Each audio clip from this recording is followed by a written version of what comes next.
Welcome to the Wrecked America Cosmetics Show, where we give you tips to snag the perfect guy. I'm your host, Susie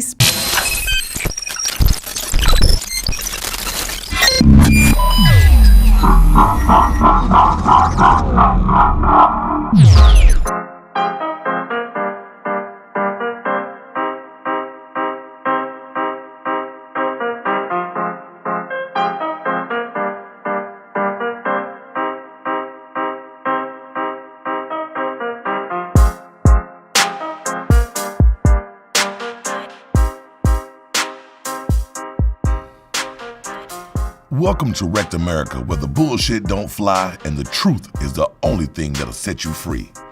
I'm the professor, and the following demonstration is an education on life through the lens of art and culture. School is in session, and as your instructor, I'll assume the role of tour guide to this world of corruption, hypocrisy, but which still manages to give birth to happiness, hope, and inspiration. My goal is to show you the America your granddaddy never told you about. School is in session. Let me fire out the computer and see what hidden headlines are being buried by mainstream media today.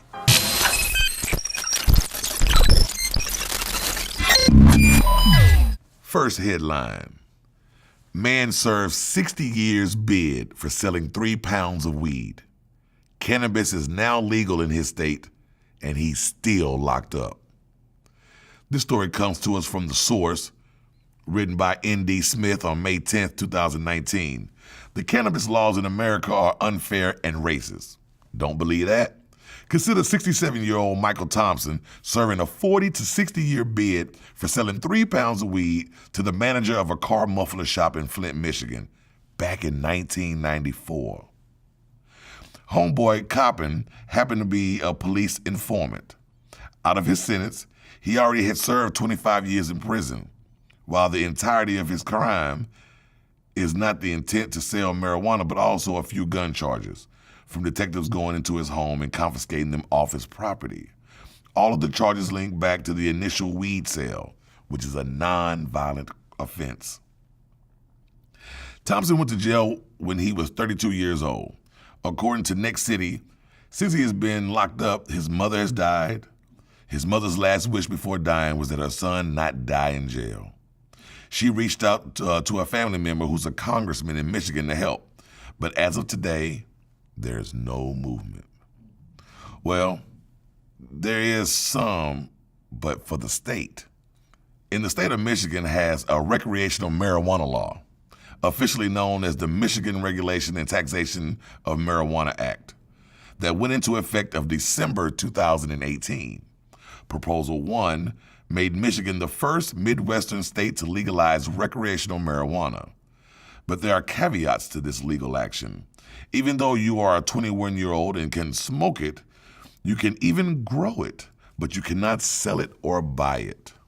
You can only carry 2.5 ounces. One of the laws states that you cannot blaze in public, but only in the privacy of someone's home or private property.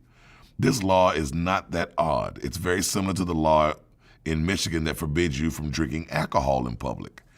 According to Next City, this new law, cannabis establishments can be charged up to $5,000 a year to cover law enforcement costs, and municipalities can apply a 10% excise tax on sales, with the money going towards education, infrastructure, and research on marijuana's medicinal properties. Basically, folk, from the police to the retailers to civilians, can creatively jump through hoops and get paid off the plant. The same plant that has taken half of Thompson's life. The irony of this shit is, well, it said shift, but I'm gonna read it like I just saw it. The irony of this shit is cannabis legalization could be a good thing for Thompson.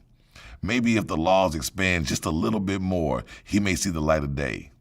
Until then, he can focus on putting his experiences to services by supporting younger inmates. I've been working with the gangs here. I was telling these young guys, wash your heart before you do anything. Your heart is polluted, Thompson says. If you could just have been there to watch it, guys actually cry inside of those workshops. There's clearly a racial component to why Thompson is still behind bars. Many wonder, where's the Kim Kardashians petitioning for his release? According to the American Journal of Public Health, blacks and white both use illegal drugs at almost the same exact rates. Still, there's an overwhelming discrepancy on how much more frequently black men are incarcerated.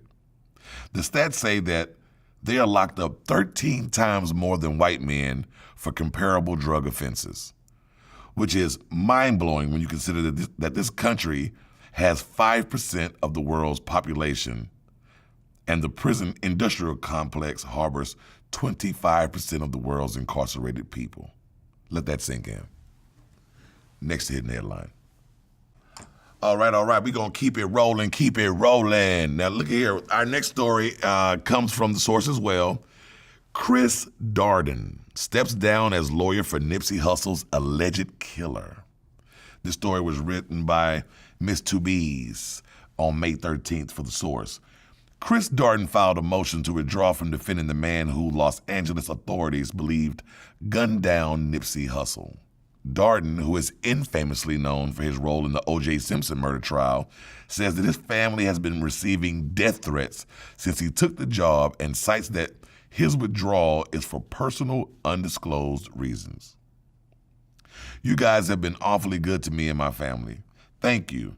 I am on my way to appear for the last time in the People versus Holder. I filed a motion to withdraw from the case. I thought I should tell you, my friends, first before anyone else, he writes in part. As for my reasons for withdrawing, I don't know whether I will disclose them later or not. I only know that as a lawyer, it is my duty to protect the rights of my clients, even in the face of threats or angry mobs. He continues, the right counsel is not the only constitutional right. It's a civil right as well. Just as they were in 1995, cowards never change. These days, these cowards don't send letters. Instead, they sit anonymously behind keyboards, threatening a man's mother and children. And some folk think that it's funny. It isn't, and I won't ever forget it. To those who issued those threats to my children, please pay close attention so that there's no misunderstanding later. Fuck you. In closing, he adds, as for me, I continue to thrive. I continue to be loved. I continue to walk with kings. I will continue my pursuit of fairness and justice on the behalf of my clients and others charged with crimes. After 25 years, some of them I still haven't learned. Their lies and threats will never deter me from my mission. Thank you again, my good friends. The struggle continues. Thank you. Chris Darden entered a not guilty plea for Eric Holder during one of his court appearances. Check out the full social media announcement below. And you guys can go on Source and check out that article about Chris Darden. I want to say, my opinion of Chris Darden changed from the beginning of that article to the end of that article. I first thought he was a sellout Uncle Tom coon who was doing everything for the dollar, and selling out his own people and wasn't looking for justice. He was looking for a check. And as the article went on down, I'm sure that he left the case because it just wasn't safe. I mean, you can't live in L.A. with the popularity that man have and think that if you get that man a reduced sentence or anything you do, that your life would not perpetually be in danger forever. So I get it. You have to get away from it. But my point is that you should have never really been on it to begin with. That should have been one case where you didn't want that money, okay? But what made me kind of give or gain some respect back for Darden is that even in the position that he's in, he still seems to be a man of principle, meaning, hey, you threatening my children, you threatening my kids, you threatening, my family, I still fuck you up, And I didn't know he had that in him. I didn't know he had that bit of gangster in him. I thought he would be the first one hiding behind a blue squad car, pointing people out in the mug in a lineup, off of mug shots. But Chris Darden sounds like shit. You come fucking with him, he got a cap for your ass. So, you know what? In the pursuit of truth, I think a little bit of truth slipped out when he yelled "fuck you" in that press conference or in that letter that he wrote. So just knowing that he has that in him, the ability to stare controversy in the face and say, hey, I'm going to do what I'm going to do and fuck who don't like it. So for that, I will give you credit, Mr. Darden. Next headline. Art is expression, and the best art expresses itself with no need for interpretation. I've selected a handful of poems that were sent in by listeners to share with Wrecked America from their favorite poets and authors. Immediately following this broadcast, go to hashtag Wrecked America and tell us what these poems mean to you. If you are a Wrecked America badass and have some deep poetry you want the world to hear, send it to poetry@wreckedamerica.com, and we'll do our best to feature it on our next show. This first poem is from Harmony Holiday. Do any black children grow up casual? And that other time we got carjacked in L.A. on the way home from Spago. Like a scene out of that movie I don't like about those hoes I don't love, it's hard out here for a pimp. A white woman with her brown babies in a fancy car with unlocked doors. Most everything is semi-automatic. Two black men hopped in the front row seats and started waving guns like pom-poms. We made it. We made it. Right against the rim of her porcelain brain. All they wanted was the car and the color. The car was white like her. She saved our lives. Then the Penguins came over with a book full of photos of black men so serious like kings in their mugging. And they asked us to pick which two it was. I was 5. But I could feel the shrugged evil of it so true and impossible to touch as I pretended to recognize us. We closed our eyes and pointed at you and said, I don't know that man. We saved our lives. We tugged at the flashlight looking for bruises and found you awake. And we found a way. This next poem was sent in. It's called What It Looked Like. There's no author, so if anybody out there listening, if you know who this is, who penned this poem, please let us know, because we'd like to give the person credit. What it looked like. Dear old dirty bastard, I too like it raw. I don't especially care for Duke Ellington at a birthday party. I care less and less about the shapes and shapes because forms change and nothing is more durable than feeling.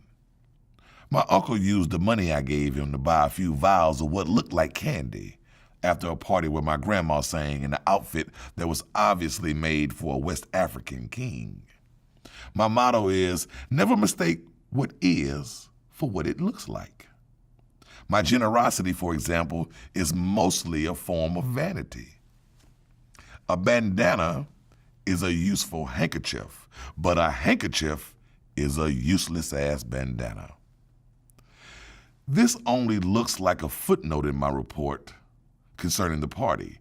Trill stands for truly real, though it may be hidden by the houses just over the hills between us, by the hands on the bars between us. That picture of my grandmother with my uncle when he was a baby is not trill. What it is the feeling felt seeing garbage men drift along the pre-dawn avenues, a sloppy slow rain taking its time to the coast. Milliquist is not trill, nor is Boulebanese. Bakushan is Japanese for a woman who is beautiful only when viewed from behind. Like I was saying, my motto is never mistake what is for what it looks like, or else you end up like that Negro Othello. Was Othello a Negro? Don't lie about who you are sometimes and then realize the lie is true. You are blind to your power, brother, bastard. Like the king who wanders his kingdom searching for the king, and that's okay. No one will tell you that you are the king.